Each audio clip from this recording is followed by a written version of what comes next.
What up, what up, what up? What up, though? Welcome to the Ball Hawk Show podcast. I'm your host, Amar Hawkins. Appreciate you rocking with me on this Thursday, February 15th, day after Valentine's Day. Hopefully you guys had a good Valentine's Day. Episode sponsored by Aber Insurance. Go to Aber Insurance for all your insurance needs. That's home, business, auto, life insurance. The great people at Able, servicing the state of Virginia for over 20 years. AbleInsurance.net. The Ball Hawk Show, live here, Bleav Network. You know where to go. Check me out. iTunes, Spotify, YouTube. Subscribe to the YouTube channel. So follow me on the X app at I Am Ball Hawk and Facebook. Instagram. What's that joint called? Oh, TikTok. Yeah. All of them at I Am Ball Hawk. So look, man, I ain't got long. We're gonna jump right into it. This is a explicit episode. There will be some choice words used, okay? So don't hold it against. This is going to be Petty Hawk talking. Petty Hawk don't give two Fs. Once we get over a certain threshold, I'm going to start using some curse words, some profanity, okay? Sorry. But we got to talk about the Andy Reid and Travis Kelce situation and how people view it and how the media view it, and if you feel it's disrespectful, and how at your job I would be fired of that. Yeah, we jumping into that. And if the usual suspects show up, they show up. But damn it, it's going to be 60 minutes or less. We getting out this mother sucker today at 5:30, not a minute over. And if Czar or somebody come in here talking, I'm hanging up on their bum ass straight like that. It's Petty Hawk talking. I don't give two Fs. I ain't cursing yet. Not the real curse words. This is like. Well, shoot.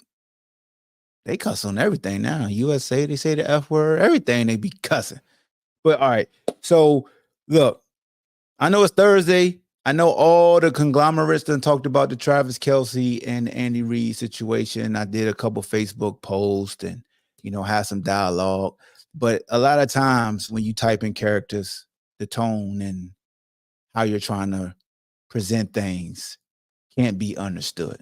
So I said, yo, I got a day off Thursday from track practice.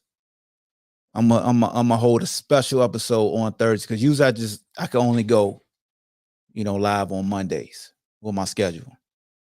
I am gonna start doing more recorded podcasts and solo podcasts again. So if you were a fan of me before all the panel podcast episodes, then you're going to get a lot more solo. No, it ain't going to be too many more features. But, all right, man, we almost 5 minutes in. Let's get right to the shits. Okay. Travis Kelce bumped his damn head coach, Andy Reid. When Pacheco fumbled, Travis Kelce went ape shit like Jay-Z and Beyonce said. Like, God damn it, what the fuck you doing, man? You took me out the game for this shit? For this right here? For this? Andy like, oh shit, my bad. Whoa, hold on. God dang, bro, you almost knocked me down. And Travis I ain't trying to hear none of that. Like the young kids, I ain't trying to hear none of that. Fuck we doing, coach? You really took me out the game. Me? Travis Kelce, all pro? Me? One of the best that ever did it at my position. You took me out?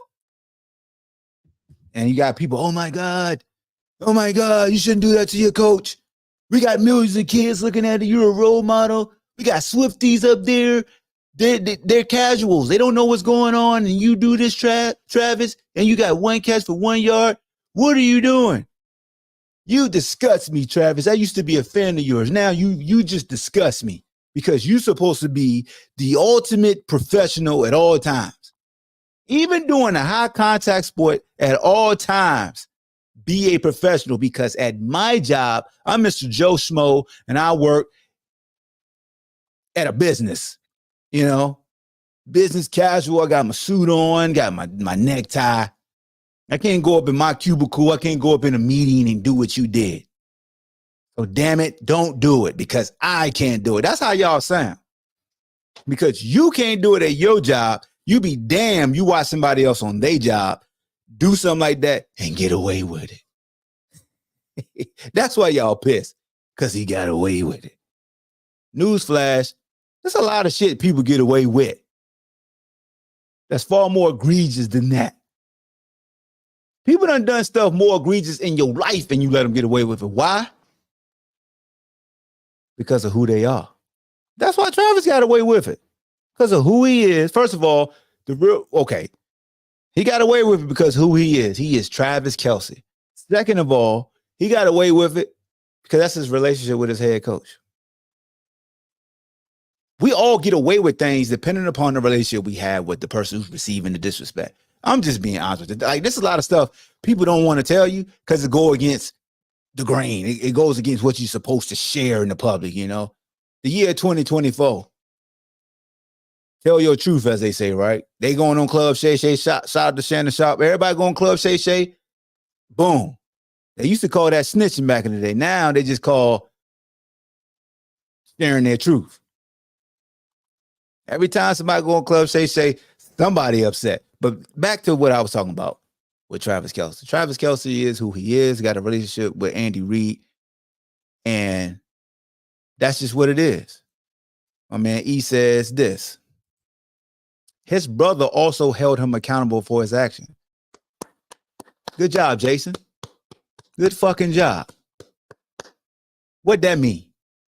I'm honest. I'm being honest with you. I ain't trying to be a smart ass, but Petty Hawk is like the part of me that don't care about being PC, don't care about nobody's feelings, but we got to have a real conversation. So fucking what that Jason Kelce said, hey, dude, you can't do that. You can't do it. All right. He couldn't do it, Jason, but he fucking did it. Now what? Now what? Everybody looking for the media to come down on Travis Kelce because AJ Brown, who my homeboy, who I just shared his. If you listen to this, you don't know who I'm talking about. But if you looking live and on video on YouTube on the playback, I just shared. He called receivers divas. You know they don't give two fucks what a damn receiver say. You know goddamn well they don't care about nothing y'all say. You fucking divas. That's what they say about y'all. That ain't my words. But I'm using the language to get your attention. A lot of times when we want to get people attention, say a cuss word. Just yell it. Just be in a place of dying. Like be sharing your feelings with somebody. And they just, you're a punk. You're being soft. But let you start cussing. They'll look at you like, what? But anyway, back to what I was saying. Travis Kelce is the upper echelon at his position. He is a two-time world champion. This is not excuses. This is what it is. Because I'm telling you why he got away with it. I'm not saying he should be able to do this, but I am sharing with you why he's able to do it to his coach without nothing happening. Upper echelon player. Fantastic. Yeah, I use a big word. Fantastic relationship with his coach. Fantastic. You want to know why I want to say it? Nah, I'm gonna wait. I'm gonna say that. I'm gonna say that for my next. I got notes. I'm going through the notes. I took my time. So those factors that just like top tier, fantastic relationship with his coach, has a very good reputation. Even though he be throwing helmets and bitching a lot on the sideline, but don't nobody, he ain't in the diva. He ain't put him in the diva box yet. You know what I'm saying? They ain't put Travis Kelce in diva box. But let's get to the divas. The divas, like the receivers and stuff. That everybody like the AJ Browns or T.O. did this or if Odell Beckham did this. Let me tell you something about them motherfuckers. What they don't got that he got. And I ain't talking about the skin color. We get to that later. They ain't got no fucking rings. When you a champion, you get away with shit. Stop me when I'm lying. When you are a champion, you get away with shit. There are black champions in football that do some illegal shit, but they get away with it because they were champions.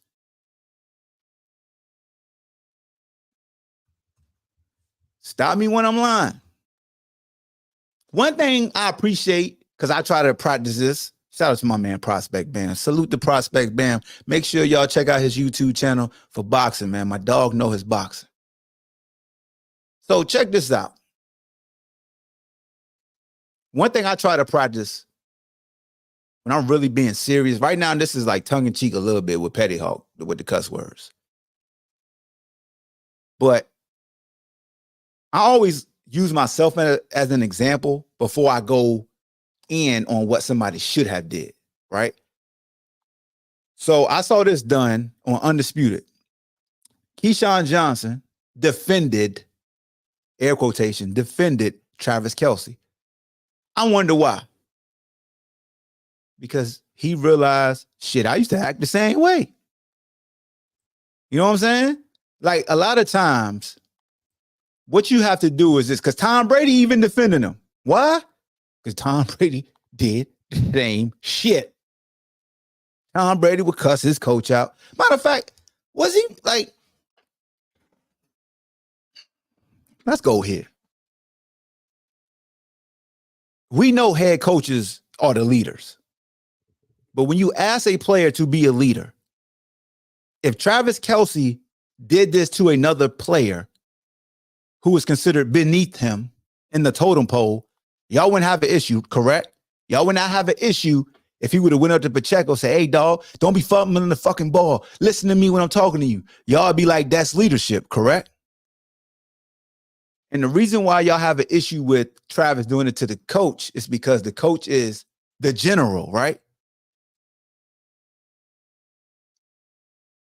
But isn't a great leader, that same guy is considered a great leader when he could go up to the coach and hold their ass accountable? Like, you bullshitting. Chief, get your shit together. Now, I know the optics going to make it seem like this is a bad thing, but if I'm one of your leaders and I think you bullshitting,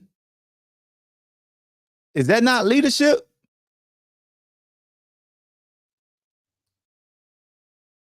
I mean, as much as we talk about T.O., I love me some me. Give me the damn ball. Who can make a play? I can. Think about all he is saying. Get me the damn ball. Why? Because I know I'm going to make a play. Who going to make a play? I can. Think about that. We want our best players to demand not only the rock, but guarantee you or put themselves on the line and say, I'm going to make a play.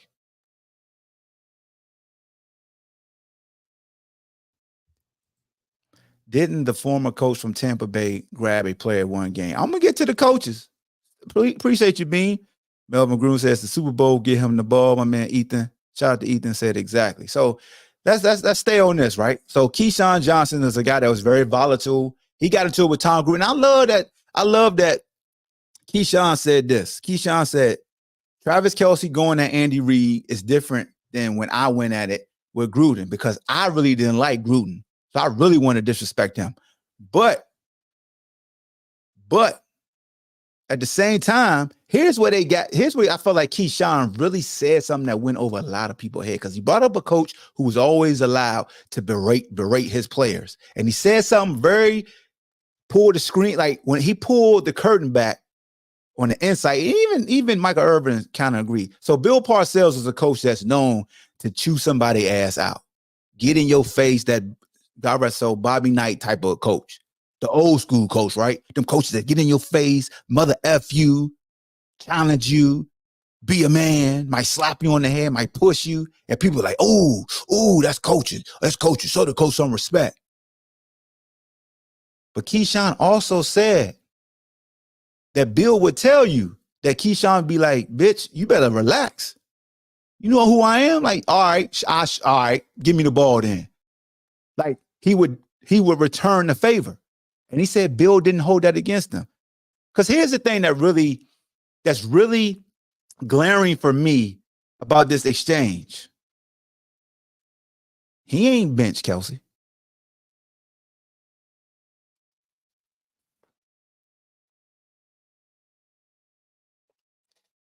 I'm going to say it for you one more time. If the relationship wasn't good or if it was truly disrespectful, wouldn't the coach bench? Because I see a lot of people say, when I was growing up, coaches bench this, did that. Yeah, they laid that foundation, let you know they do the line in the sand. Don't do this. You knew how far you could go. A player knows how far they can go with each coach. Now, some may lose, they like flip what we call flip their lid, and they may go overboard. But a great coach is going to really like take a step back and not make it about themselves. Dog, this is the Super Bowl. This is the biggest stage in your profession. You mean to tell me you won't? And again, I'm not. So I don't want people to think I'm just condoning Travis Kelce. I'm just saying I understand the shit. I'm not going to condemn him. I'm not going to say if he was black. I ain't going there yet, but we're going to get there. But right now, I'm just trying to lay the groundwork of me saying I understand. Because a lot of folks just, y'all be sitting back at y'all crib, just, you the perfect human being ever. Y'all just critique any and everybody. You know what I'm saying? Why you probably farted or something. Ain't wash your hands after you took a shit, but you'll critique what everybody else didn't do. Oh my God, just because they on TV. Hey, Tommy, this is TV. We don't need no umbilical cord. So with Travis' situation, man, I really feel like the difference between, so here's the thing. Boomer Esiason, I think Phil Simms at halftime, they ripped Travis a new Han part. They really went in on Travis. They really did. You know why? Because they was fucking losing. That's my opinion. If they win, well, first of all, well, yeah, if they winning, let's just say after that fumble and that exchange, and then the Chiefs run off some points, they'll use that exchange as a storyline to what woke the Chiefs up. Because I'm going to tell you something. That exchange sure did wake up the play calling for Travis to get the goddamn ball. The boy had, not he a man, the man had 1 yard in the first half. One.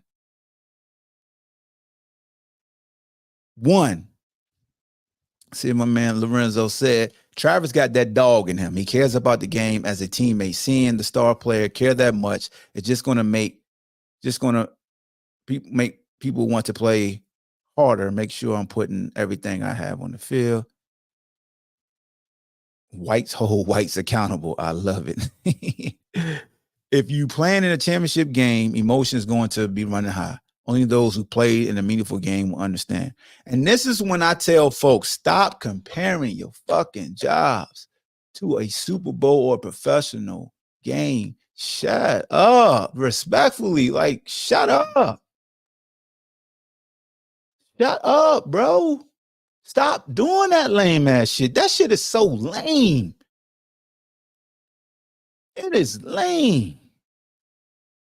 Like, get the fuck out of here. I can't, if I went into my job and I did it. Let me tell you something, the difference between professional sports and your lame ass job, that you probably make great money, you got a great life, a great wife, great husband, all that shit, kids.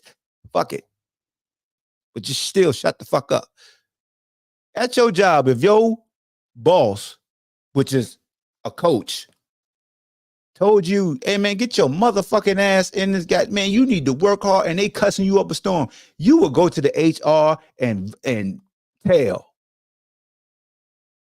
HR will hold that boss accountable. Now let a player go to the GM, man, coach cussed at me. If you don't get your punk ass out of here and get back on the field, you soft some of them, you know what? That's the difference. See, you can't just toe the line when you try to compare. You better fully compare. Ain't millions of people ain't watching you do your damn job. We ain't tweeting about you doing your job. Okay? So stop comparing your workforce job to a professional sport. Shut up. Shut up. No, we're not doing that. Like a coach. Here's the thing that really confuses me about a lot of y'all out here, man. And we 21 minutes in, it's the Ball Hawk, so we talking about Travis Kelce and Andy Reid, and this is Petty Hawk. So check this out. I just lost my train of thought. Oh, a lot of y'all have been conditioned to think this, and I get confused. I really do. You guys are okay with authority figures doing what Kelce did to Andy Reid. Because Andy Reid did this shit to Kelce weeks before. Kelce slammed his helmet. That's what he do. He have a tantrum. Boo! He just throw the helmet down. Fuck! Equipment manager go running over there. Go get his AirPods, put him back in the helmet. Want to give it back to him. And Andy like, nah, fuck that. Don't give him his helmet. I'm going to go talk to him. Go up to Travis. What the fuck is wrong with you? Get your shit together. Don't be slamming your motherfucking helmet. Don't be doing that. Lock in. We need you. Lock in. We'll fix it. Lock in. And Travis got his head down. Oh, man, what Andy do? Get your, boom, bump him. Bow. If you don't believe me, I got the video. I could share the video with you. Boom, he bumped him. People like, that's what a coach should do. He shouldn't have slammed his helmet. Well, motherfucker, you shouldn't have took me out the game and we fumble. How about that? That's what you did was me slamming the helmet. That's disrespectful. You think me slamming the helmet disrespectful? That's fine. Boom. I took the hit. We joked it. We laughed off. But you taking me out the game and the block don't get done and Pacheco fumbled, that was disrespectful. So I met you with the same energy you met with you. And you got people that's so just okay with what Andy did. Oh, man, it wasn't that bad. He shouldn't have threw his helmet down. No, right is wrong is wrong. If what Kelce did is wrong, which I admit, hey, man, I ain't going to tell no kid out there. Like, look, and I know my brain getting scrambled, but y'all just be killing me with these these analogies or, well, you get everybody going to think it's cool to do this. No, the fuck they not. Stop. Y'all be killing me with this shit. Everybody going to think it's cool to do with Travis Kelce. No, they not. And if they do, they dumb as hell. That's when you, as if you a coach or if you a trainer or if you a parent or you a mentor, you tell them, hey, yo, what happened right there ain't right. They must got a great relationship that allow him to remain in the game and for coach not to feel ill will. That's a relationship piece. I would not advise you to just do that to any and everybody. That's what you got to start doing as an adult versus sitting your lazy ass down, drinking goddamn White Claws, eating Doritos, Tortello chips, and letting the TV teach the kids around you. No. Fuck out of here. Yeah, I'm being petty. I'm being very petty, Rock. Like, this shit is irritating me. Matter of fact, Rock Dillon. Rock, you was my teammate, and you know the coach I'm about to talk about. Talk about relationships and doing some shit that's way outside the box. And if somebody on the outside saw it, they'll be like, oh, hell no, that's disrespectful. Shout out to Coach Ron Selesky. He was my defensive coordinator, Grand Rapids Rampage, 2008. This motherfucker knew how to push my buttons to piss me the fuck off. Because he felt like if I got pissed off and I got very mad, that I would focus and lock in and I would play well just to shut his ass up. He knew that. And he would get a kick out of just doing the game. Because I had we had like, if you was a safety, which is the defensive specialist, the middle safety, you wore the speaker, well, at least on our team, I wore the speaker in my helmet for the defense, for the coverage and stuff. And I would tell the linebackers what the defense was. And he knew I would get pissed off if he gave me too much fucking information about what he felt like with the down and distance, what the other team was going to do. Because he knew I looked at all the film with him and we was thinking alike, like, yo, we think this is tendencies. So he knew as the game progressed, if he felt like I was bullshitting, he'll just start talking and speaking. And Coach Selesky got a stutter. So he couldn't get some of the words out. So I'd be like doing this, like, come on, like, shut the fuck up. Like, relax, I got it. There be times I cut to the sideline, he trying to talk to me. I'd be like, yo, get the fuck out of my face. Like, stop talking to me. Because I'll tell him, like, I got it. But he would just overly coach until he would see that Mr. Idiot was my alter ego when I played. He can tell when, like, my eyes would, like, turn like this, that Mr. Idiot would, like, take over. And I'd be like, dog, if you don't get the fuck out my face, bro. Now, can you imagine if I'm mic'd up? People be like, yo, look how he talking to his coach. But our relationship, when I would do that, he would sit back like this. And he wouldn't even talk. Like, he'd just give me the defense and just sit back. And when shit started to turn and everybody around me would be like, we would all play better, he'd be like, got him, because he's doing this. He working his magic. Every game he could. Basically, like, I'm gonna piss you off. Like, no, you remember White Man Can't Jump. You remember when Billy Hoyle wanted to piss off Sidney Dean, and Sidney be like, nah, nope. I ain't gonna let you piss me off. I ain't gonna let you fuck this money up for me. It's a lot of times y'all just don't know, man. Like, players kirk out on coaches. For real. It's a lot that goes, and again, bro, I'm not out here outwardly condoning and saying all players should do what Travis Kelce did. No. If you can, try to make sure America don't see it, because America not going to understand. They ain't going to try to understand. They're a bunch of squares. Goody two-shoes that don't do nothing wrong. So don't do it. That's why mic'd up ain't always a good idea. Like my man Bean said, I'm glad I won't mic'd up, because being mic'd up ain't always the best thing. And these companies be smart, because they be like, whoa, we can't. Man, NBC used to mic me up some games. I remember they mic'd me up a game before we played, what, Chicago Rush, or was it, I think it was it Matt Nagy, his team, the Columbus Destroyers? One of them two games. It might have been Chicago, because I2 Molden played for Chicago, and he would talk hella shit. So I know I talked a lot of shit that game. Bro, they couldn't use none of the footage, because I was bleep, bleep, bleep, bleep, bleep, bleep, bleep, suck on this bleep, bleep, you bit bleep, you B8, bleep, bleep. Like, bro, we can't use none of it. But we play a violent sport. Play a violent sport, and you want somebody to be out here operating like they sitting with a suit and tie on. Y'all more mad at goddamn Travis Kelce than you are at Usher for how he was hugging Alicia Keys. I can't stand you motherfuckers sometimes, man. It's a married female. Mr. Don't leave your girl around me, true player for real. As a player for real, hugging on Alicia Keys. And y'all mad at Travis Kelce.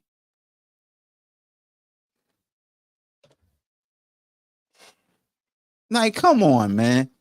I can't believe y'all. Y'all trying to make, and look, y'all make light of Usher hugging up on a married lady, but y'all want to go in on Travis because fucking AJ Brown says, I would be out the NFL. Shut up, boy. You've been talking bad about Jalen all year. You still in the NFL. You ain't got no ring, man. You ain't got no bling bling. If you got bling bling, you could do, hell, no, I ain't going to do that. That's too petty.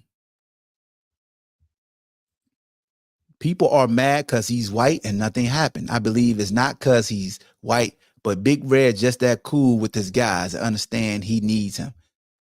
People are definitely mad because he's white and he got away with it. I ain't gonna be naive and say that. I know, but I'm just sitting here like, man, fuck all that shit, man. Draymond Green been getting away with kicking niggas in the nuts for years. And you know why he got away with it?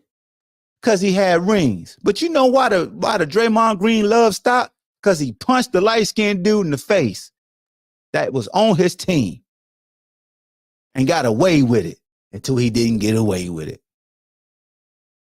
Draymond was kicking Europeans in the nuts and LeBron James in the nuts, and nobody batted an eye because he had rings. Man out here averaging 8 points, nobody batted an eye because he got a ring. As soon as he punched a I'll be sure beige ass looking dude, everybody got up in arms, and it was the end of Draymond. His ass got knocked out yesterday, and he was on the court, and they went up and down the court 3 times. That's what they think about you, Draymond. None of your light-skinned teammates stopped to help you up. You was doing some light-skinned shit when you was laying on the damn floor too, Draymond. Get your ass up, man. Get the fuck up. What are you doing? Paul Pierce would never. Paul Pierce got carried out in a wheelchair when they did that shit. Fuck out of here. Dez did it to Tony and T.O. did it to McNabb. Yeah, they were fucking losers. I'm telling you, bro. It comes down to what do you look, we go through this all the time from the Tim Tebow, all these suckers when they was coming out of school. They're winners. They're winners. They're winners. If you labeled a winner, you can get away with a lot of shit. You get away with a lot. Man, let me show y'all this Draymond Green clip since Rock asked me. You ain't gonna believe this. You ain't gonna believe this shit. This shit is, oh my God. Oh my God. Like, somebody had the nerve to say, man, That's bad sportsmanship. Somebody, man, fuck him. I ain't on this team. And that's Draymond Green, too. You think I'm stopping to help Draymond Green? Hell no. Something wrong. Fuck him. He playing against the Clippers, too? What? Talking about help Draymond Green up. For what? For what? Why am I helping Draymond Green up? We got the advantage. Sportsmanship. Look at this. Look at Draymond on the goddamn. Let me hold on. We just keep letting it play. It'll start over if y'all can't see it. Let me go full screen so y'all can see the whole thing. Look at this. Hold on. Let me move my banner up at the top too. So y'all can see. People, if you listen to this, I'm sorry. But look, he just laying there like a dead body. He just laying there, bro. Look, he got knocked down. He flopped. Oh my God. Then he hit his head flopping. Look, missed shot, rebound, boom, let's go. 4-on-5, let's go. Boom, let's get it to PG. PG, pull up 3. Brick, broken, rebound. Steph Curry, we're coming back down. Steph Curry, middle of the court, crossover, Heem, turnover. No. Dunk by Kuminga. Draymond still down. Clippers come back up the court. I mean, one time Clay looked at Draymond like, get up, fool. He looked down at Draymond like, yeah. He does, man. He go, damn, man. I'm gonna try to pause it when Clay look at him, dog. So when they come down after this missed shot, rebound, Steph Curry, come down the middle, Heem. Harden almost had to steal. Steph Curry got it. Now look at, watch this. Look at Clay. Get your ass up. Straight like, get your mark ass. Not looked at the ref. He looked at straight like,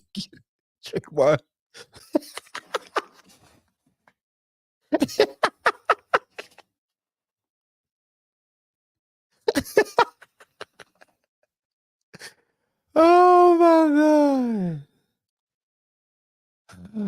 Let me see what y'all said. Lawrence, I was waiting for somebody to say this. Lawrence Taylor got away with everything, coked up games and all.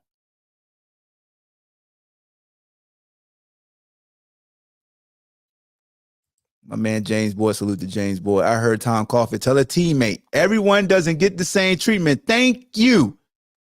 Finally. Because see, people be thinking I'm lying when I say it. So I like when somebody else say it. Everybody don't get treated the fucking same. This America, right? Y'all always want to tell kids they saw. Well, stop treating them like stop lying to them. Yeah, Travis ain't gonna get no backlash. So fucking what? He Travis Kelce. Who are you again? Hello?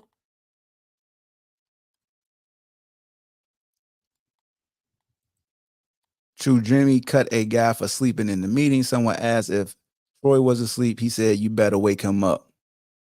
That's a fact. I'm going to get you in here, said. Here's my last thing that I want to say.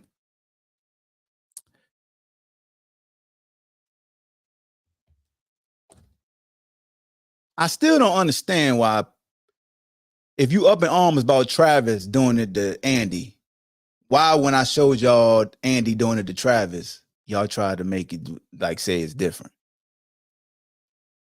Because again, if you compare it to your workforce, if your boss do that shit to you, he's going down. And it ain't going to be, oh, he just being a leader. If your boss touch you like these coaches touch football players, because look, coaches get in our face, cuss us out, grab us by the face mask, do all that stuff to inspire us. All Travis was doing was inspiring his coach. What the problem is? He can get away with it. T.O., he ain't get away with it. Odell, he was talking to the fucking kicking net. The kicking net don't make decisions. A.J. Brown, you been getting away with talking about Jalen. I mean, you ain't got to be like, if you ain't getting benched or nothing, you getting away with it.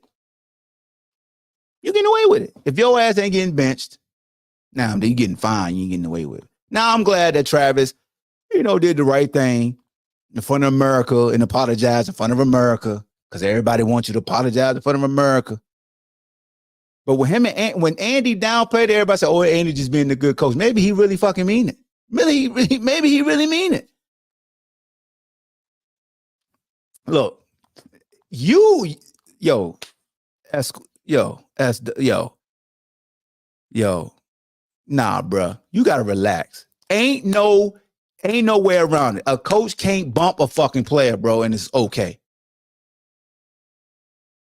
If you say a player can't bump a coach, why is it cool for a coach to do it to a player? It ain't no difference. You could talk to me look, I just tell coach all the time. You could talk to me any way you want to. Don't fucking touch me. Yeah. Ain't no coach gonna touch me, or they gonna get touched. That's just facts. You could say what you want. You could curse me out to the world. Don't fucking touch me during the heat of the battle.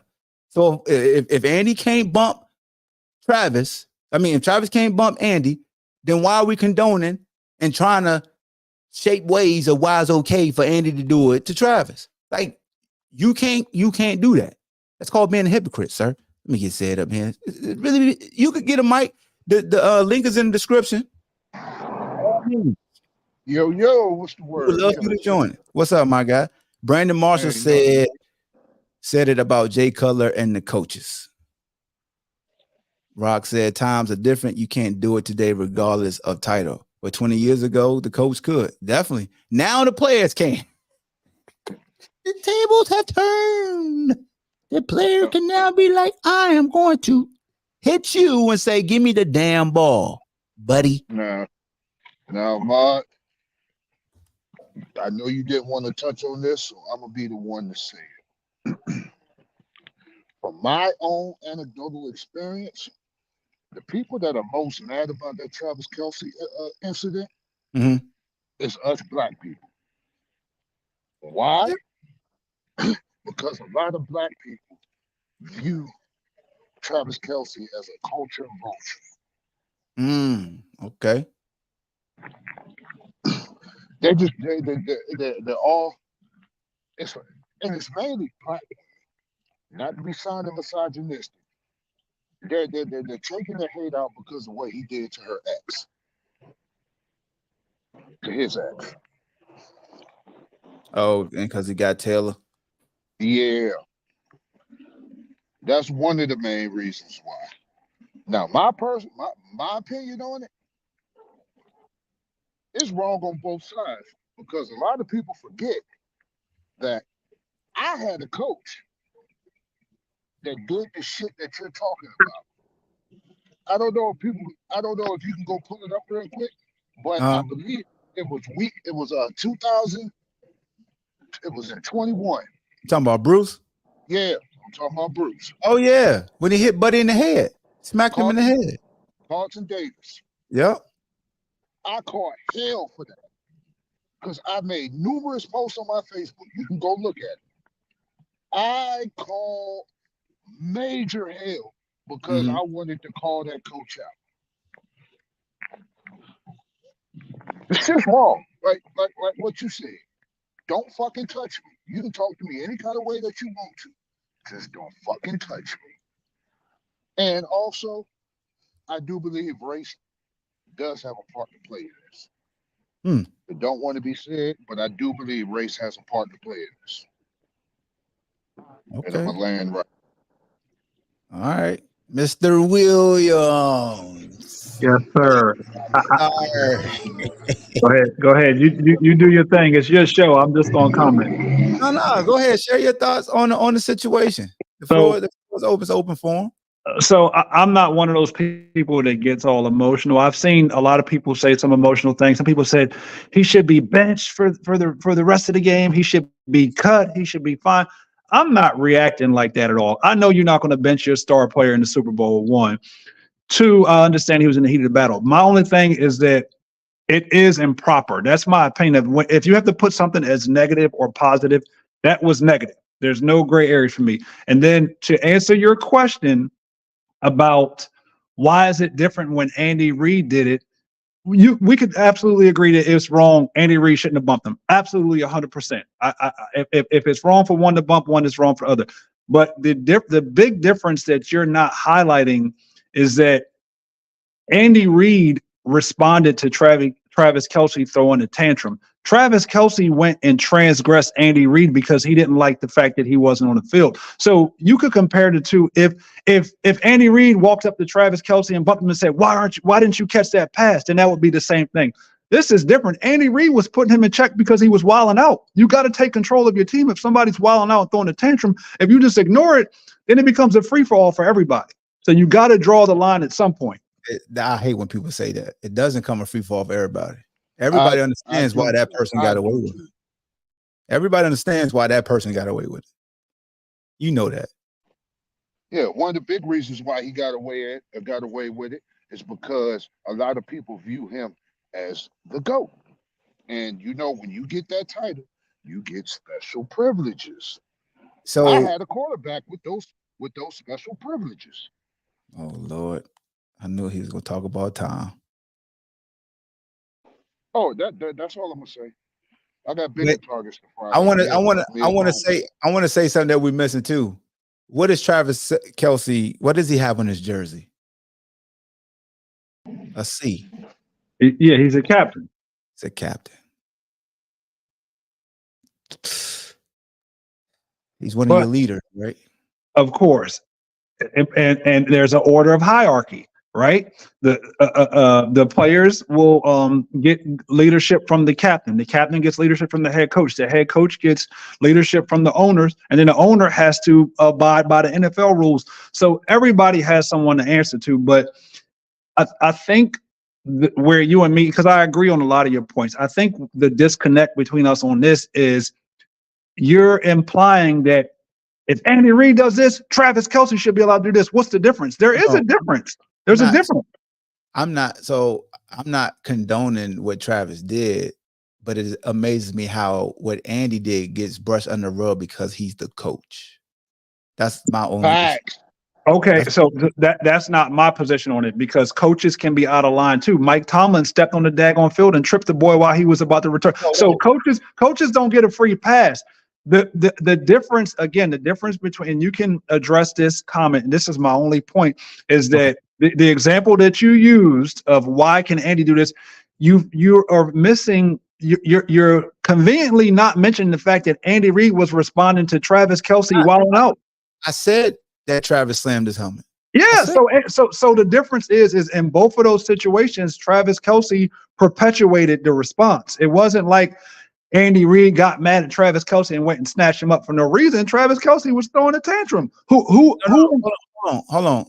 The tantrum was over with when Andy approached Travis. How much later was it? I don't remember. It was a couple minutes later because the equipment manager went and got his helmet, put his earpieces, got it all back together. Was walking towards the direction of Travis. Travis' back was turned, and Andy was like, no, F that. I'm going to talk to him. And that's when he went and talked to him. Travis was receptive. His head was down.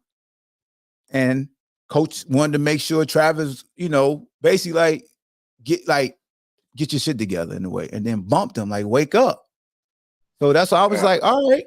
That's why that's why I knew that backstory. So that's why when Travis bumped him, and my wife could tell you in live time, she was like, oh shoot, he just bumped the coach. I was like, damn, he was off balance, but Andy not gonna take it as disrespect. It's because that's other their relationship, but it ain't gonna look good. But I know Andy not gonna overreact. That was my first thing I said. And then when I saw everybody going crazy, I understand why everybody going crazy. I do. But I just broke it down and said their relationship is gonna be the reason why Andy's not gonna make a big deal out of it. And Travis is not going to make a big deal out of it. So when Travis' brother held him accountable, you even heard Travis still say, but me and Big Red are cool. He had to finally be like, all right, you right, because I understand the outside optics. So I'm going to do the right thing and apologize. But still to this day, he'll tell you, me and Big Red got that type of relationship. He still says that. Absolutely. Absolutely. You're not going to, if you truly are tight with someone, you're not going to let something like that fester, period. Yeah. Right. Yep. You certain lines you're not going to cross, but if you and me get into it and I'll be like, man, you're a sucker, you don't know what you're talking about, we're not going to let that fester into like a true like riff where we never talk again. So there does have to be a mutual respect before you can even get to that point, 100%. And you're not going to let some knucklehead on the team who's not contributing talk to you like no sucker, period. Right. And I think that's a great point, because you just like, if me and you are going back and forth on Facebook and you say something, and I know we got a relationship, I know you're not trying to be disrespectful. So I'm just like, we joke it off. But if somebody from the outside looking at him like, yo, he getting disrespectful for you, that's messed up. I'm gonna be like, no, I actually know him. That's not disrespect.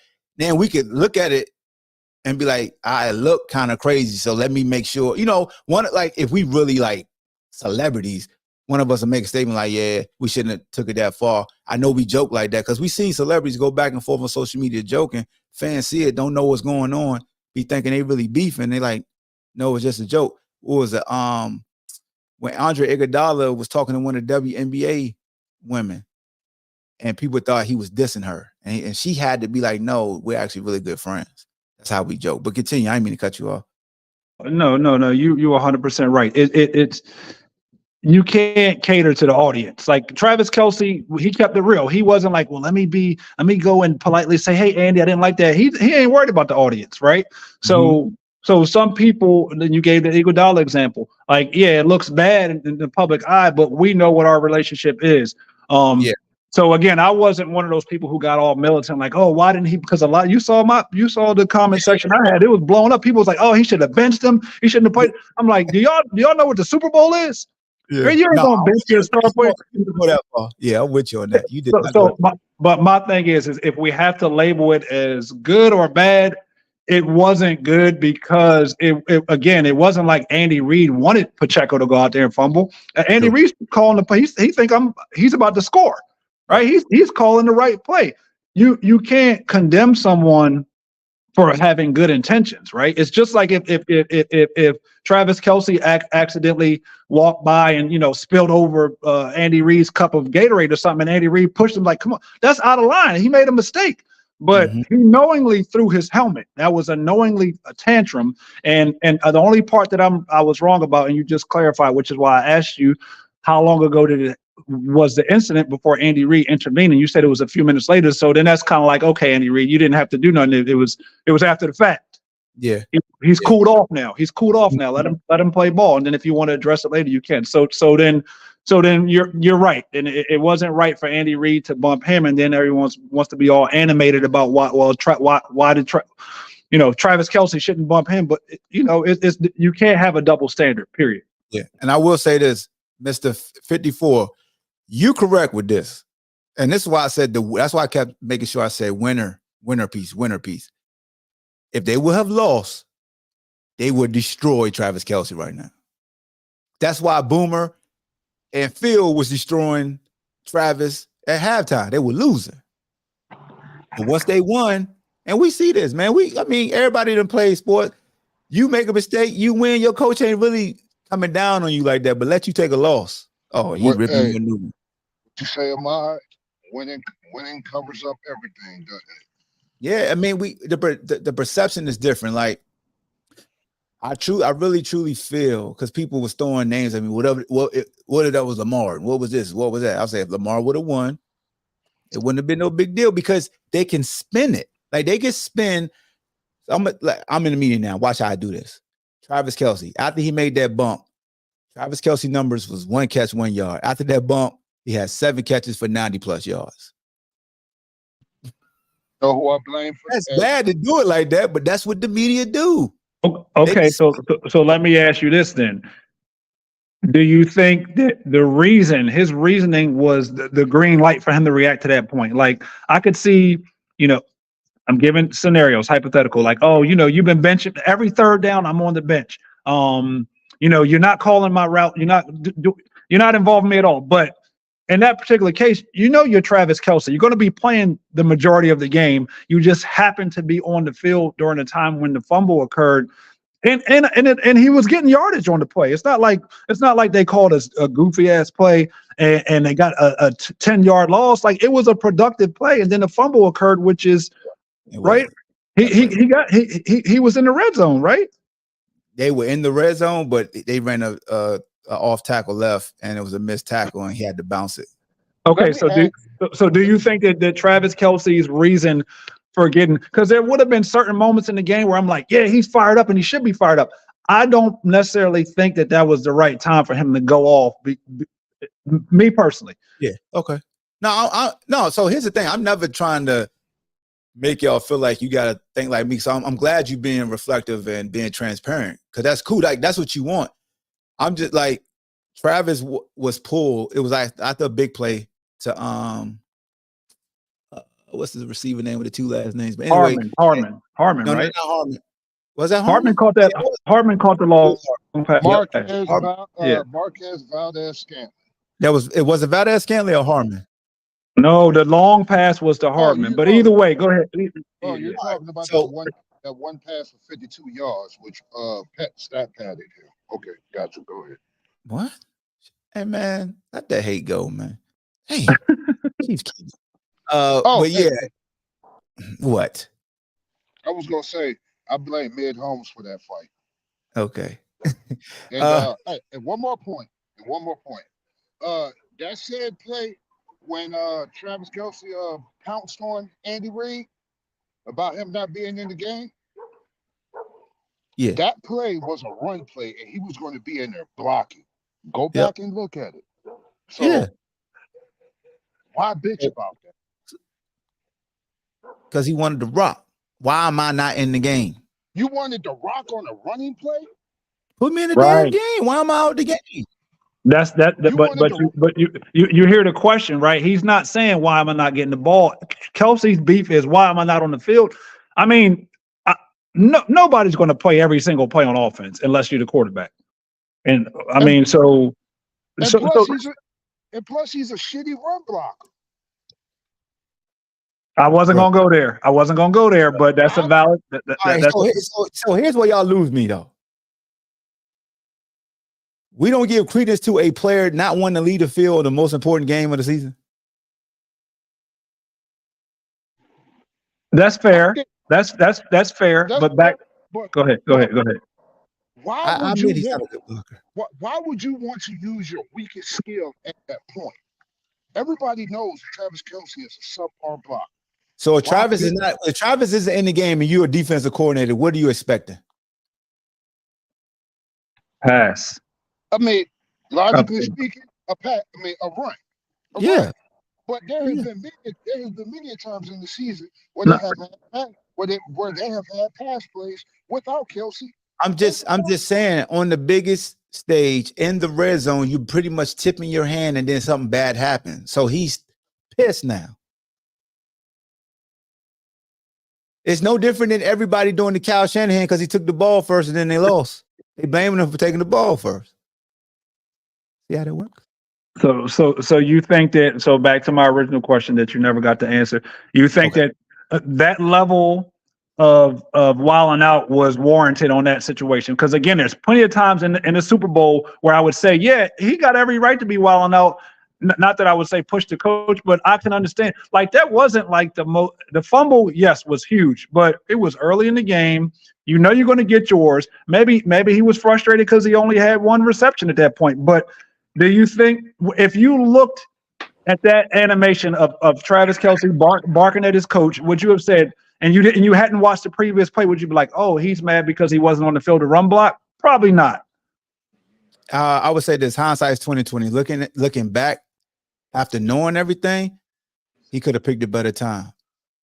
In the first half, they was basically getting their ass whooped, and that was the only play they really had all offense.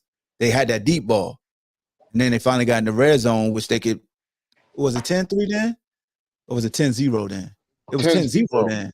Yeah, and then you fumble in the red zone. He panicked. He's panicking. I'm gonna say it. He panicked because you thinking, momentum. This was the only shot we had to cut into the lead. They got the ball back. They probably gonna score. Like he panicked, and he went.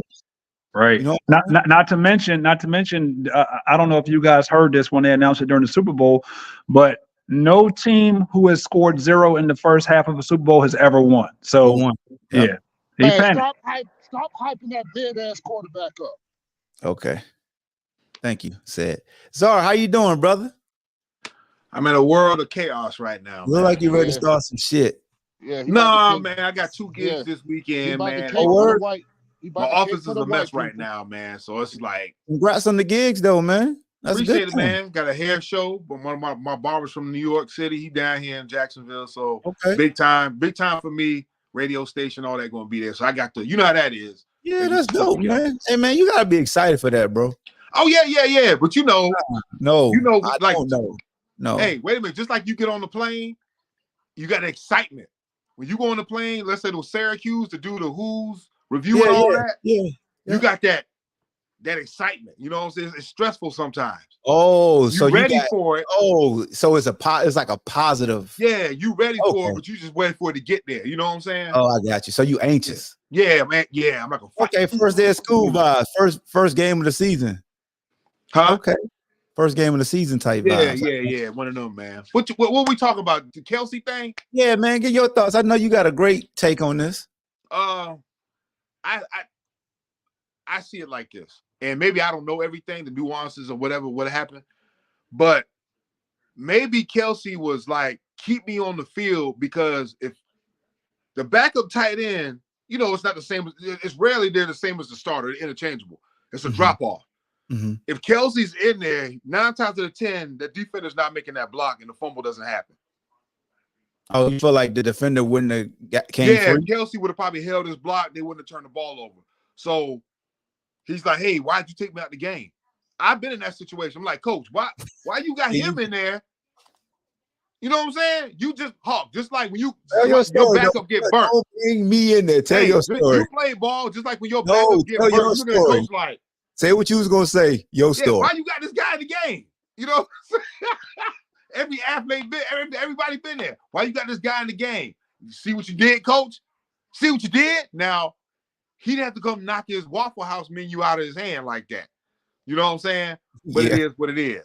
You know, if I was Andy, I would say, look, I don't give a fuck if you married a goddamn Taylor Swift. You date you ever do that again, I'm gonna cut your ass.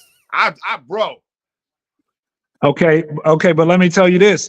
Mr. Hawkins believes that because Andy Reid bumped Travis Kelce when he threw his helmet, that Travis Kelce should be given the same allowance as Andy Reid. Right? No, because he's the head coach, right? Yeah. There's a line. Oh shit! No, I'm so glad you asked him that. Yeah. Come on, Zah. Come on to the. Come on down. Like, the price is right. Talk to us. Yeah, I mean, I'm not saying the coach can abuse or nothing like that. That was a great alley. You know what I'm saying? We seen coaches not on the pro level, but I've seen coaches on the college level down, grab a face mask, punch him. You know, what are you doing? You know what I'm saying? Kind of wake them up. Now on the pro level, you're dealing with grown men. You can't grab nobody face mask. You can't snatch no jerseys. You can't really bump nobody. What? But it happened. But it's still for Kelce, you can't do that to the coach, because there's gonna be repercussions. Respect the line, bro. He's not there to abuse you. He's there to get the most out of you. What? He's there to keep you in check. What hold on. He's there to get the most out of you, and he's there to control order. If you acting up, he's the leader on that sideline. Yeah. Period. Keep going. Y'all cooking. I love this. I got a response. Yeah, man. Look, halftime, if I'm Kelce, I'm throwing the helmet at the locker. Coach, what the fuck? You know, what you doing? You know, behind closed doors. But on a national stage like that, for all that we know, if Andy Reid wasn't a veteran coach like he is, to another head coach or rookie head coach with less seasoned experience, that may have mentally distracted him from his game plan. It might have thrown his whole call playing off. Yep. You know what I'm saying? So I mean, it all depends on how you look at it, bro. What's up, Sid? That's a great point by you. Yeah. So two things, because like Mr. Williams glossed over with me, y'all glossing over something. Who we glossing over, man? You try, and he kind of co-signed, but he didn't. I ain't gonna put that on his. I ain't gonna put like the young boys. I ain't gonna put that on his jacket. So I ain't gonna say he co-signed it, but he didn't stop you. But maybe he's been respectful. He didn't stop because he letting you finish. So let me not do that. That ain't fair. Am I wrong? He didn't co-sign you. He just listened like me. You said, wait a minute. You said grab the face mask and punch a player and try to move on like that's okay. And Big Vic said, you can't put your hands on players now. I guess I'm saying now, but we grew up in the era. Mike Smith probably grabbed your jersey a couple times, okay? Let me tell you something, though. Let me tell you something. As much as we old heads, we always do this back in my day, we look back and we realize Coach was wrong for that. What? No, he wasn't. Okay. Did he get? Wait a minute. Before the other speakers go, let me ask you and Mr. Vic a question. I know he down in the comments laughing and all that. You trying to tell me let's forget the college career? Because you know they didn't really put their hands on you in college. Yeah, they did. Well, okay, they did. My position, coach. Yeah, well, you know, they did their things, but yeah, you trying to tell me that staff that y'all had at Hampton didn't do some now the questionable things. So so Czar, you missed what I said. I never said they didn't. Oh, okay, I said they did, but it does looking they back got the most on out of y'all. Without that, y'all probably wouldn't have been as great as y'all are. Czar, getting my ass whooped did not make me great. Wait a minute. I ain't say getting your ass whooped. Okay, so I don't want to take over the show. We go on to the next topic, but I'm gonna say it like this. I'm gonna give you a quick story, a quick soliloquy. Yeah, soliloquy. Yeah, that's where soliloquy. Say that with me. Soliloquy. Bro. Right.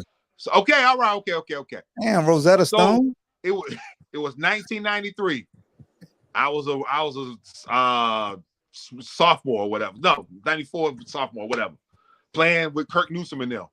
Marseille's dad, Charlie Brown. I was on the meat squad. Pause. We know the meat squad is, right? Mm-hmm. Meat squad. I'm in there fucking shit up and doing my tricks and all that, just whooping ass. Then I take a couple of plays off. Nugget. That's true. Newsom calls the timeout. Nugget. Him and Merrill. Newsom called a timeout. Water. Charlie Brown walk over to me. I got my jersey rolled up like I'm Javon Curse back in Florida. He said, boy, he grabbed my face mask. He said, boy, can I get bizarre vision real quick? Go ahead. He grabbed my face mask. He said, boy, what the F you doing? You on the meat squad, but you still part of this team. Tighten up. I need maximum effort. So he hit me in the gut. Bam! This was a water break. I ain't had no water yet. So he hit me, bam, in the stomach. Oh, I was like, if you wasn't Marseille dad, and I ain't have so much respect, if you wasn't Morocco Brown dad and Marseille and Milan dad, I'd have body slammed. Hold on. Say the word you stopped. What? What was the word you was about to say? I ain't had so much respect. There you know what I'm saying? I didn't know much about Mr. Brown, but I knew he was with the team. He was teaching stuff. I was still learning about him. You know what I'm saying? So your respect tapered how you responded to them and how you receive those actions. Yeah. And guess what? The next play, I went around and knocked the hell out of Morocco. Bam! I said, that's for your daddy. And walked back to the huddle. So isn't that this is like a great teacher tool? Yeah.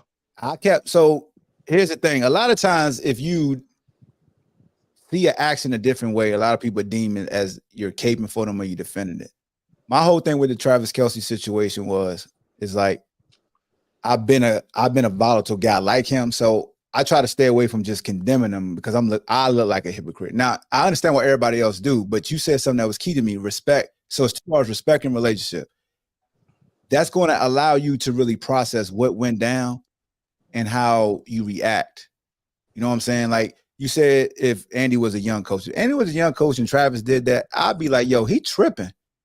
Yeah. Unless they showed that relationship was great, but he be tripping. But somebody said earlier, they've been together for 11 years. They know each other. You know what I'm saying? But to talk about like Coach Smith and them, because I think Mr. 54 said when Coach Smith and them put their hands on me, it put me in order. Here's one thing I always say, and he's right in some aspects, but as far as me and my son's like this, you don't have to rip me a new one. I'm already mad I messed up. I really am. You coming at me, you just following through and doing your job. Don't get me wrong. You feel like you gotta hold me accountable. But in my head, I'm already holding myself accountable. That's just compounding the issue, really pissing me off in a sense. And like I said, I told the story before y'all came in. I had a defensive coordinator in 2008 who knew that if he pissed me off, I focused better. So he would try to piss me off. So when I was talking to Mr. Williams, I was actually reliving how my relationship was with Coach Selesky, because I understood when people used to see me and him get into it. Now we ain't in front of millions, but we still on TV. It'll be, and this is social media. People like, yo, why you be pushing your coach, or they had you mic'd up? Why you talking like that to your coach? They didn't understand the relationship. But he's sitting back like this, like God, like I got his ass, Mr. Idiot, then came out. I had an alter ego called Mr. Idiot, one Petty Hawk. That I was just an evil fucker. And I was like, once he pissed me off, kept talking to my earpiece so much, trying to tell me, hey, it's third down, look for this. And I'm waving him off like, shut up. And then he stuttered, and he knew his stutter would start to take over when he got excited, and that would irritate me. Like I'd be telling him, like, yo, shut the fuck up, stop, don't touch me. Like I would push him away. And people didn't understand the dynamic. So I remember the head coach was like, yo, Ron, like, why you letting Hawk talk to you like that? He said, do you ever notice his play improves when he gets in that mode? Now, yes, they had to taper it, make sure it was time and place. Now, I couldn't just openly do it. Don't get me wrong. I couldn't just say, F you, Ron, like, F you, Coach Selesky. Like, oh, nah. Not only could you not openly do it, there also has to be boundaries there no matter what.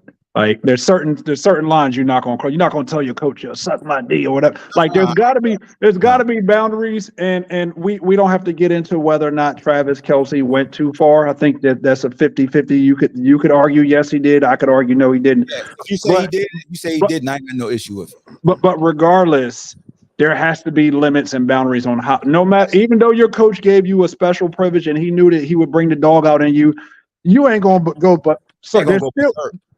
Exactly. There has to be some element to where you say, this is still my coach. Yep. You know what I'm saying? And yeah, most definitely. That's a great point. Yeah. Said, you've been chilling, man. What you got? Oh. Ooh. You got, where the shoes at? Hey, yo, you got insurance on your collection, bro? If them shoes burn up, bro, you will be a sad boy, man. People that listen to this on a podcast, Said has a pair of Air Max that matches the colorway of all his hats. So he just showed me his new hat, a nice New York. Is that a Met or a Yankee? That's a Met, right? See, I got these on. He got Air Max King. Yeah, so y'all can't see it, but yeah, he coordinate. Yeah. Now I think this is a great discussion because again, before y'all came on, I always want to make sure, like, we as adults, we understand that these athletes are very influential and they could be role models, but we always got to use situations like this to teach, hey, provide the full context versus trying to just label it like one way. Because we got to give them everything. Because in 1 minute we say the generation is soft, and a lot of times that softness comes from coddling them and just not telling them everything in a sense. You know what I'm saying? So that's why when Mr. Williams, he made his post, and one thing I wanted to say was I wasn't like trying to discredit the analogy he made. I just said if something like that took place with you know the situation where he was describing, like with the job, because I don't want to put all his business out there, that's totally gonna be deemed bad. So I don't want to make it seem like I was just dismissing it, you know. And yeah, man, I mean, with media side, I think Kelce's race plays a role as far as people cushioning it right now. Nah, he won. That really cushions it. I'm gonna say, can I say something? Oh, go ahead. I was gonna say race definitely 100% plays a factor on things. However,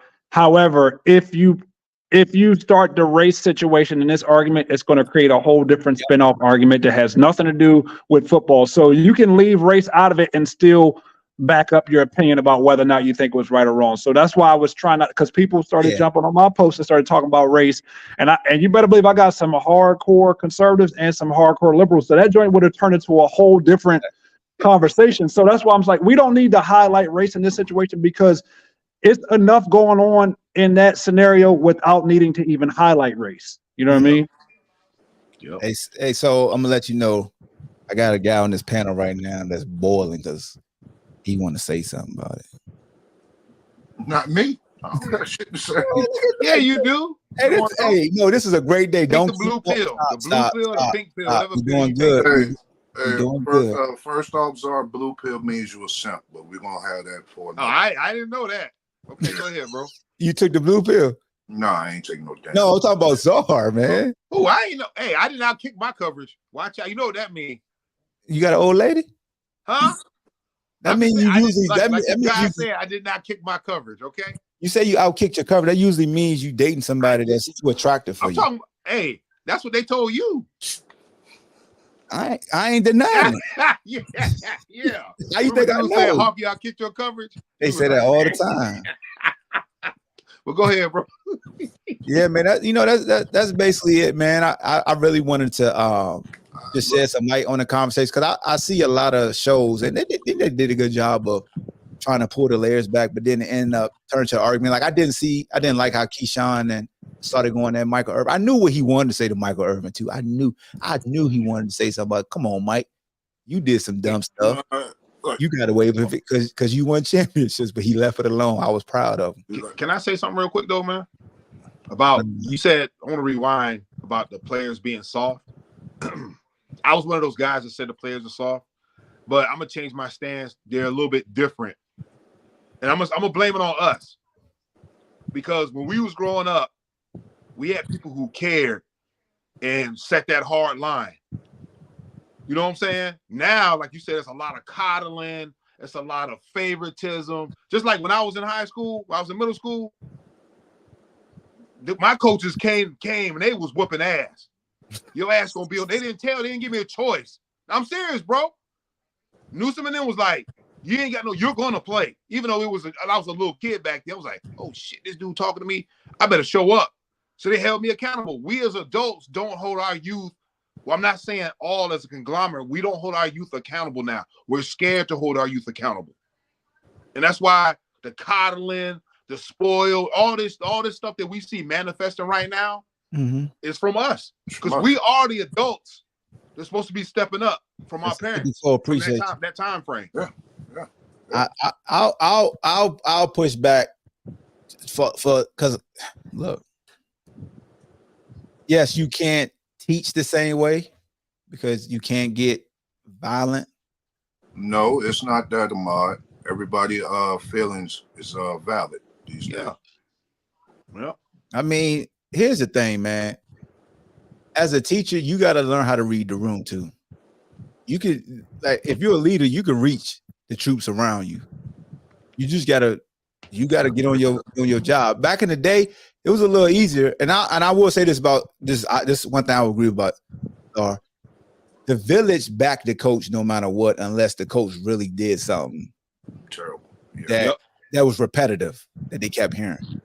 These days, a lot of these kids who felt like they were abused became parents, so they're gonna back the kid no matter what. Because I work in the school system, so I see a lot of times where a kid manipulates the situation.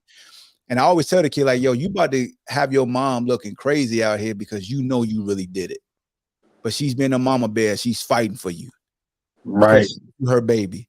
Once she go up to school and see that video and she done cussed everybody out in the email and everything, and then she said, well, let me show you. Your kid started the incident, then you got your mom looking like a clown. Yeah. Can I say, bro, like, I can only imagine if we had social media back when we was doing these comments. Oh boy. Boy. I can only imagine, bro. I can only imagine. Boy. Yeah. Can I say this last thing? Yeah. Go ahead, bro. So I read to some kids, I think Monday or Tuesday, at the elementary school. And, I'm a real disciplinarian on my own. I'm on my own kids. I'm militant. Hey, it's going to go like this. It's going to go like that. I got a softer side. But when I walked in, as an adult, I don't think we engage the kids enough. Because being a black man, I'm not trolling and shit, but me being a black man, I noticed when I came in there with my pants up, belt, shoes, nice shirt on, they were like, who is this guy? I said, hey, everybody, can I get your attention? Everybody turned around and they ain't say a damn. It was fifth graders. They like to talk. I said, hey, I need to get everybody's attention. If I stop reading this book or stop explaining, that means somebody talking. Yes. I ain't had no problems. You know what I'm saying? So after 30 minutes, reading the story and talking to the kids, engaging them, who played football, what girls ran track, they was like, man, we want Mr. Thorne to come back. Man, we want him to come back. So the principal was like, man, we got to put you on the payroll. But just to see them engaged to me, as being as a black man, like how to, just like you and Vic, when y'all talk to the troubled youth, you can probably see it too, how they look at you differently. Yeah. They're not disrespecting you. They're like, yes, sir, no, sir. You know what I'm saying? Yeah. So, I mean, I think we just need to be more, get off our cell phones, put the bull crap aside, and focus. Even if it's for 30 minutes to an hour. But you also got to remember, we in the inclusion era, so you can't just be connecting with those football players and those track runners. You gotta holler the nerds too, and the geeks. See, you got to connect with everybody, bro. Yeah. Well, that's the thing. When I was in the classroom, I made sure all the kids was included. Even the one, the one in the corner, he looked like he not included. That's dope. You know what I'm saying? I'm saying, hey man, what video game you like to play? Call of Duty. I gave him a gamer tag. He added me. You know what I'm saying? So I'm just like, I don't get on no more. But I'm just like, he started smiling and coming through.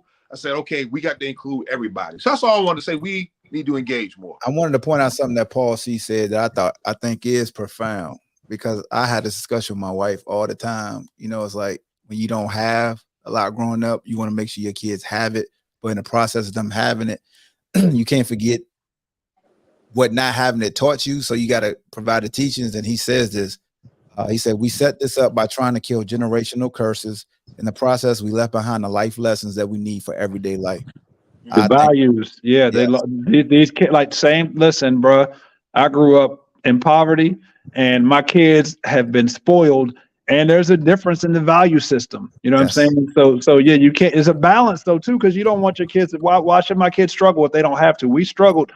But it is a different, like my brothers are cut from a different cloth than my son and daughter are, you know what I'm saying? And it's so you got to have a balance, man. We talk about some serious stuff. You talk about life and, and I wasn't joking when I said you got to connect with the kids who are not athletes, because these kids are cruel. They'll bully you and make you feel left out. So it's our job as adults to make sure we are the example for them to follow. You know what I'm saying? Yeah. So no, man, I think it's dope. And if you've been here from the beginning, you saw Petty Hawk at the beginning. Ball Hawk gonna tie us up with the Travis Kelce situation. I understand the optics look bad, but I like to give every single avenue of what goes on, because we know you could just label it bad. Like that's the easiest thing, it's bad, and just tell a kid it's bad. But what happens when somebody already had that conversation and say, hey, he might be like exception to the rule, the outlier. Let's look at the relationship. Let's look at so many different things, because not only can you just tell a kid it's bad, but they also go on social media, look at the interviews, and they're gonna say, well, coach ain't say it was bad. Just like when he shared the brothers with their podcast, when the brother was holding him accountable. His brother was right. That's a big brother for you. His brother actually vouched for him to Andy Reid to get him drafted. So I knew Jason will hold Travis accountable. And you saw Travis being that young brother who's volatile, said, what, man, that's our relationship. Not realizing Jason's letting them know, like, bro, everything you saying is probably valid and true, but at the position you're in, what you have to do. That was him. That was like him telling him, but not telling them. And then we see what Travis issued an apology, which you have to do. You in the public eye. All right. Goes a long way. Hey, Kev, let me ask you this question. Since you know me and my brother very well, who would you say is the more volatile one? You. He was laid back, bro. He was like, man, the yard can be on fire. He was like, fuck it. I agree with that. People like it. They are overcharging for some stars. We'll talk about that. Keep going about said lose his damn mind. Just unless he high. Like now. Speaking of which, it's a good thing. That's what I'm saying. We help said it does. Yeah, I mean that's what I'm saying. Like like I said, we know you're not a fan of it. We know. No. I changed my stance a little bit.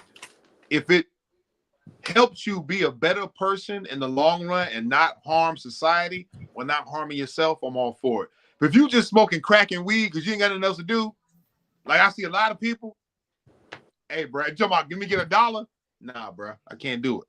Hey, look, I can admit too. I would say probably about 7 years ago, I used to be one of the biggest people. Like, man, I like Stephen A. Smith, man, put the weed down, you weak, blah blah this, blah blah that. And then I just remember like one of my best friends on the team, used to get high before every game and to settle him down, and he would play. And he one of the best receivers ever in the AFL. And then I started doing my research on it, and now when I started running marathons, TAC helped me with recovery. So I was just like, my bad for this, and we like you can't be out here wilding out, just going, If you got injuries and stuff and you got to know if your job tests you for that, you can't. You know what I'm saying? Like, and, and me and Kev had this conversation, and he know my situation. So. Yeah, but just like I got sick family members and friends, they need the weed to help with the pain, because the weed is natural, versus the medicine the doctor give you. Yeah, absolutely. They rather smoke that than take a pill that's been processed in India and got side effects. When you started on pills and where's that the clinician? Hey, Kev, stuff. I don't do no kind of pills. I don't even take aspirin. Nothing. You just smoke. Don't. You got a marijuana card? No, man, no, because y'all gotta listen, man. The doctor, this is a different conversation. If the doctor tells you something that's designed to help you, you got a vitamin D deficiency. I want you to take a vitamin D. Man, y'all take the pill. No, man, come on, man. I gotta disagree with you. My goodness, I mean, sorry, I'm vitamin D deficient. My doctor gives me pills, but it's your job. And the doctor's not your friend. The doctor's, sometimes your friend, but they're there to make money. The same vitamin D pill that you're taking, you can get the same results from fatty fish. Okay. As far as salmon, you have to do your research. So if you got a migraine headache and you can't even focus, your head is pounding and you throwing up and everything, and the doctor says you can take this and your migraine go away. There's some people who are going to say, I'm not taking no pills because the doctor's trying to kill me. They said, just take the pill. It's going to help you feel better. I get that. Sometimes you can't avoid that. Pill right here. Go ahead, Fed. This is my motherfucking pill right here. For everything, huh? It's a universal cures all. I'm just saying, like, we have to get you some black seed oil too. Get you some black seed oil as well. Yeah. What's up for vitamin D? I mean, black seed oil is a natural anti-inflammatory. Ever since I was a kid, I always had a problem with pills. I mean, I have heard that, and I keep calling him Mr. Williams because I keep thinking of higher learning. But yeah, I mean, it is legit doctors who are trying to help you, and then there's some big farm. I know we done seen the Hulu story and stuff like that. So and listen, I'm someone who very rarely takes pills. Very rarely do I take pills. Thank God I'm healthy enough to not take pills. But if you need it for a reason, like I said, trust the science and trust the doctors are not in a position to try to hurt you. So just the blanket statement of, I'm not taking any pills, like, you might put yourself you might have a situation where you truly need a pill and it's going to make the quality of life better for you. Don't be that stubborn. You know what I mean? Hey, yo, I'm gonna take y'all back. Mr. 54 says something that we all went through back in the day. If we were hurting or sick, what did your mama tell you to do to heal you? Get your ass to sleep. Take your ass. Okay, now speaking on that, Sam. Go ahead. So pro about taking pills and everything. Did you get the COVID vaccine? So I'll keep it real with you. I got the first vaccine, and I work in the medical field. I had to take it. I got the second. I got the booster. Then they said third booster, fourth. I stopped after the second booster because I was like, at some point you got to let your immune system do what it's supposed to do. Yeah. But everyone wants to highlight the COVID vaccine. Look at polio, right? Is polio killing people anymore? No. You know why? Because the vaccine stopped that shit from killing people. So y'all can't just put a blanket statement like, I'm not going to take the vaccine. I'm against blanket statements, period. No, I can't say that I was forced. I was potentially blackmailed because my job said if I didn't get my COVID shots, I will be placed on indefinite leave. Yeah. That's a lot. There was a lot of that. Huh? The same thing happened. The same thing happened to me. I hear you. And nobody wants to lose their livelihood. Hell no. Can I say this? Absolutely, I agree with you, brother. But I worked in big pharma for years. I knew it was. I was waiting for you to jump in. So yeah, I have to disagree with you. Like the doctor is two ends of the spectrum. You got the doctor, and you got the company. I work in the infusion field. Okay, like. A lot of sick people got to do kidney infusions, all that, got the plugs in them, all that stuff. So I had a lot of sick kids and older senior adults. So at one point, the doctor would call me and say, "Hey, my patient so-and-so is having real bad side effects. They got leakage in their ports. The stuff's not the medication's too thick. A whole bunch of side effects. They got to go to sleep for 3 days in order for them to feel normal for 27 days out of the month. Real bad fatigue. So there's other medications out there to lessen the side effects. What did my director say? Now, if I end up missing, y'all know why. This is being recorded. They might take me out. I'm in a board meeting. I'm in a meeting with my directors and stuff like that. They're like, "Hey, Czar, what's up with this patient? Blah, blah, what's up with these numbers?" Well, I say, "Hey, well, the doctor doesn't want them to take it because of the side effects making them feel real bad." Here go my director. Well, coerce them to take it anyway. Wow. That's $5,000. That's a $5,000 to $10,000 medication. Absolutely. You're 100% right. I believe you loud and clear because they are trained to be like that. And if you got to convince an old lady that she doesn't need her groceries this month, but she needs this pill, it doesn't matter. Make that sell. Period. So exactly, bro. I know. I hear you loud and clear. I work in the medical field, yeah. Mike Taylor said you're a lab rat. You're not a worker in Big Farm. You tell Mike, you know what? I ain't got time.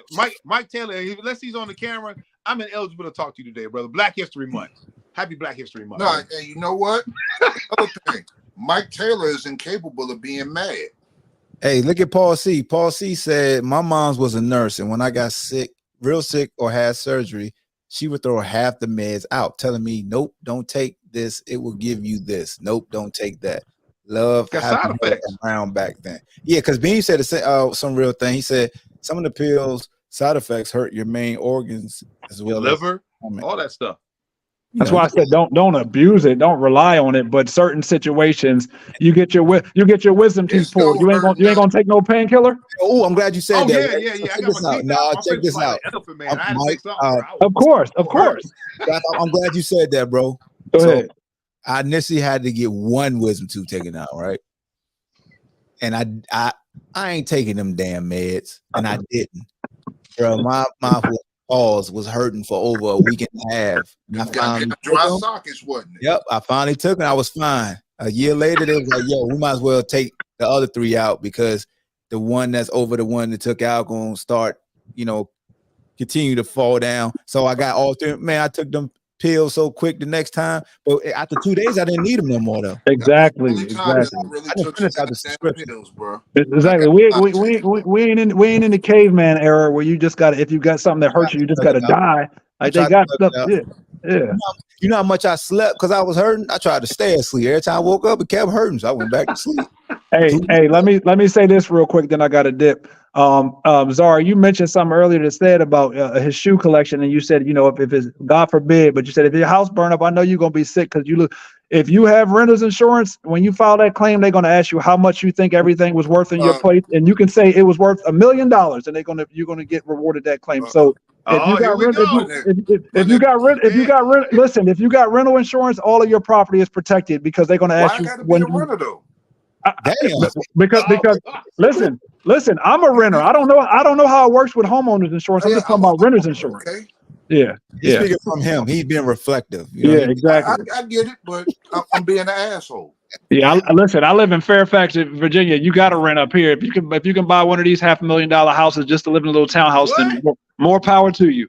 Hey, Beam said, "I told my Achilles the doctor gave me Perks and Vicodin as my painkillers. I never took them. God.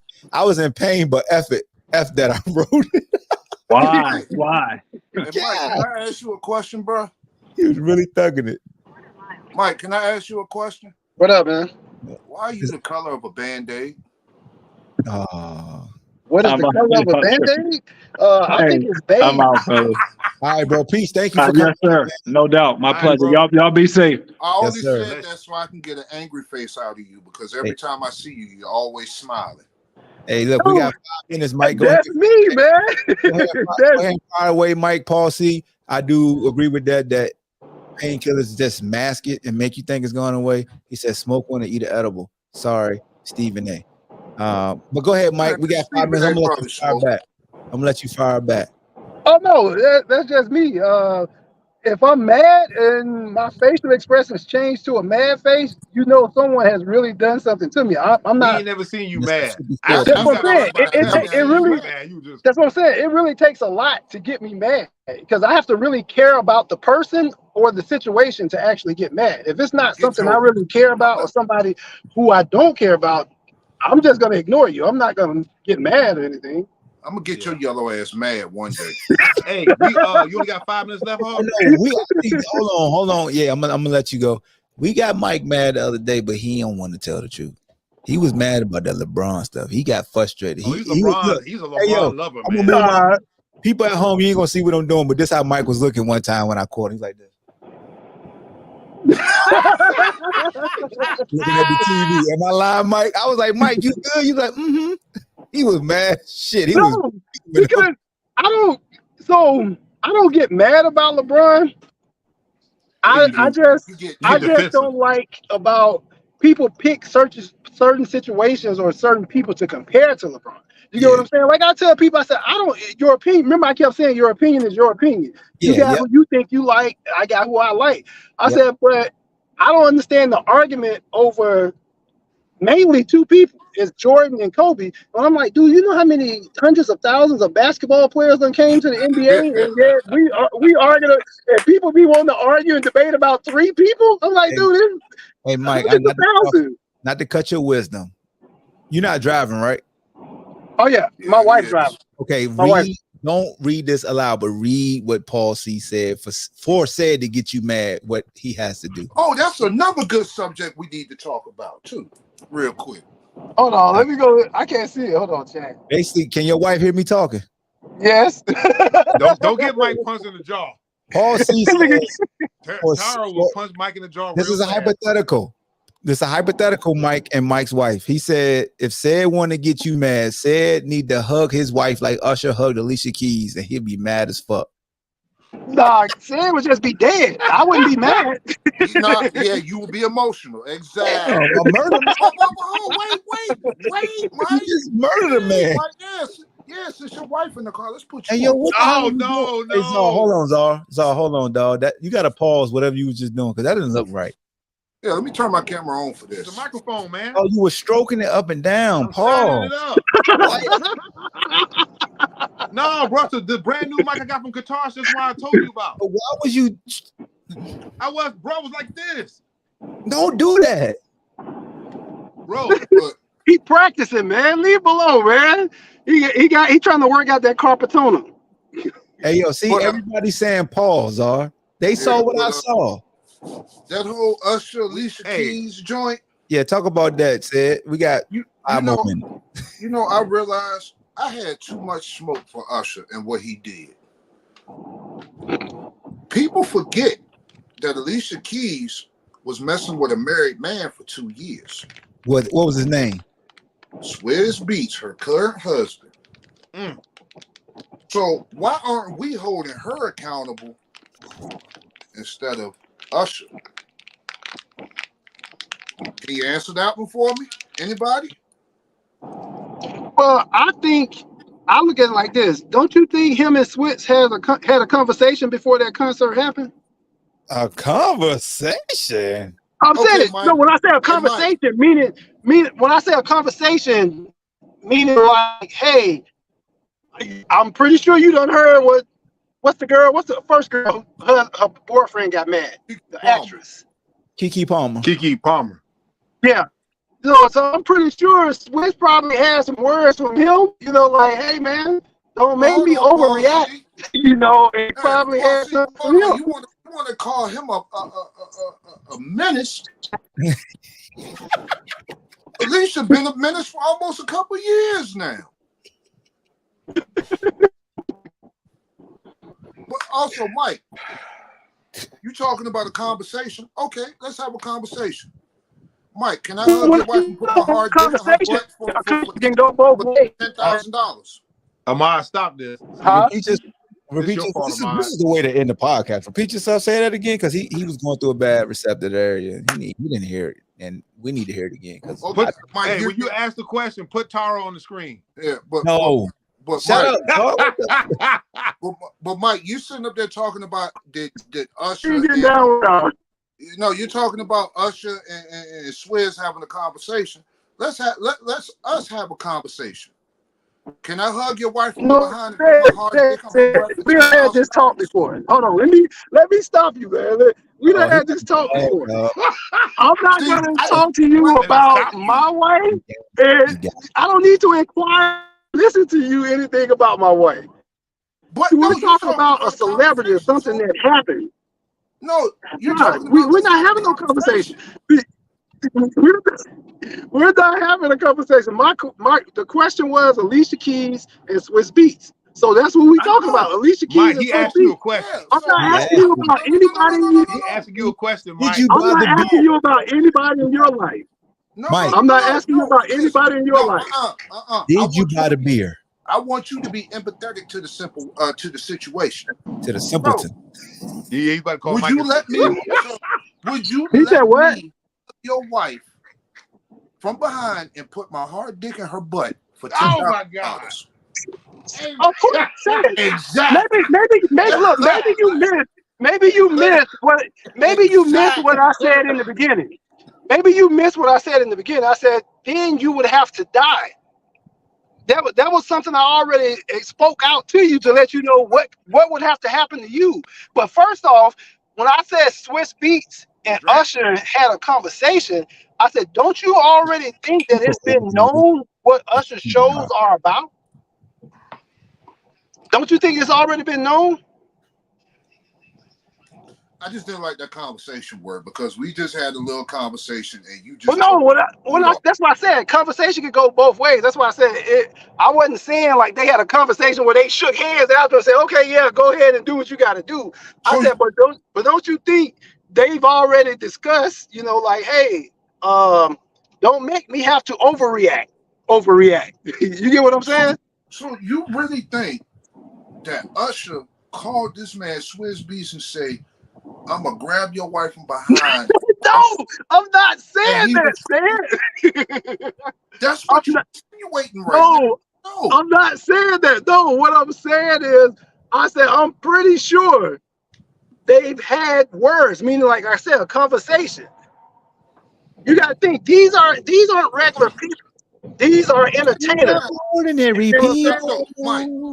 Mike, hold on. Ahmad, would you even have that conversation with another man about your wife?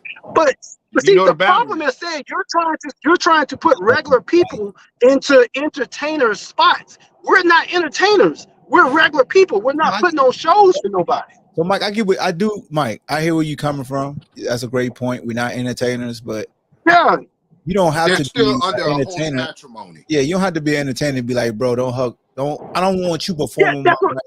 I don't want that's you. my point.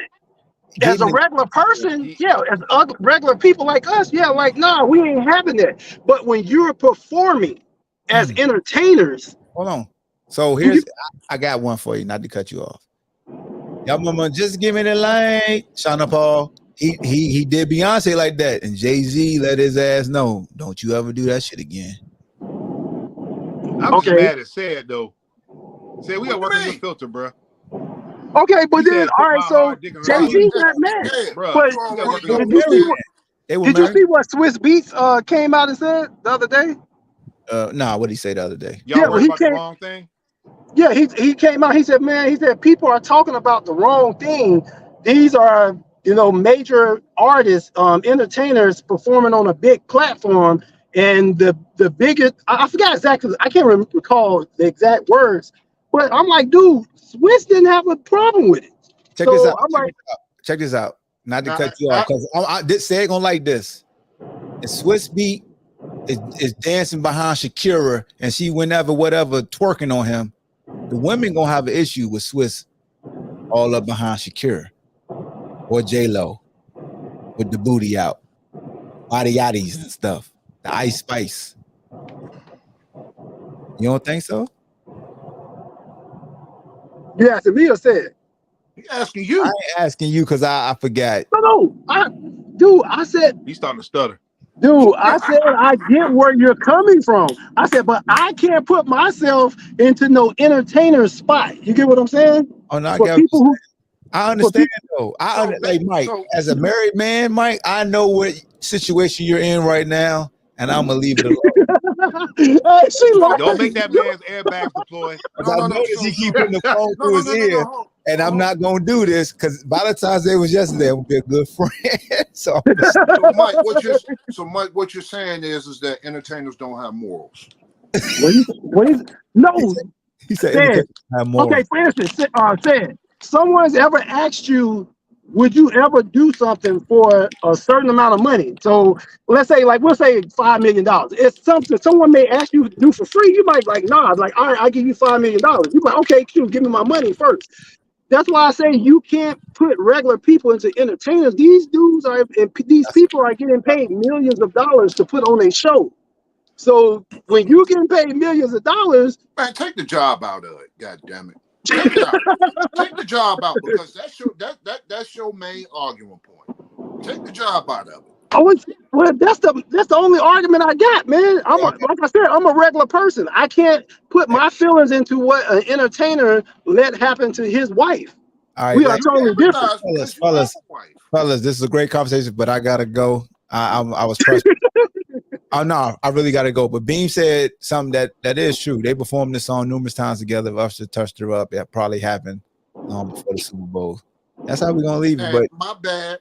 We sitting up here putting all the accountability on Usher. We need to be talking about Alicia Keys fast. Oh, don't worry, we'll get her back. Hey, All-Star Weekend, we got plenty to talk about. We can revisit this. Trust me. Okay. Next All show. right. Appreciate you guys. It's been a hell of a show. Peace. All right, yo.